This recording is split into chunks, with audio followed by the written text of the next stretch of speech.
మా ఆడవాళ్ళకి బంగారం అంటే చాలా ఇష్టం ఉంటుంది. అంటే వాళ్ళకి ఎన్ని నగలున్నా ఇంకా కావాలనిపిస్తూనే ఉంటుంది. అలాంటి వాళ్ళకి బంగారం ఎక్కువ కావాలి, మనం కొనుక్కోవాలి అనుకునే వాళ్ళకి అంటే దీనికి స్పెషల్‌గా ఏదైనా సాధన చేయాల్సి ఉంటుందా? ఈ సాధన చేయడం ద్వారా వీళ్ళకి బంగారం కొనుక్కునే అవకాశం ఉంటుంది అనేది ఏదైనా ఉంటే మాకు తెలియజేస్తారా? అల్టిమేట్‌గా ఏంటంటే, స్వర్ణాకర్షణ భైరవ సాధన చేసిన, శ్రీ హ్మ్. మహాలక్ష్మి సాధన చేసిన, కుబేర సాధన ఉంటుంది. హ్మ్. కుబేర సాధన చేసిన ధనం అనేది ఆటోమేటిక్‌గా వస్తుంది. హ్మ్. మీకు చాలా తొందరగా రిజల్ట్ రావాలి అనుకున్నప్పుడు, హ్మ్. లక్ష్మీదేవి డబ్బులిచ్చినా డిస్ట్రిబ్యూషన్ చేసేది కుబేరుడు. హ్మ్.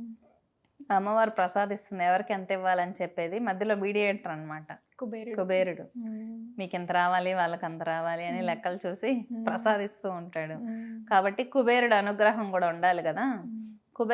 కుబేరుడికి సంబంధించిన అష్టోత్తరం గాని, స్తోత్రం గాని ఉంటుంది. కుంకుమ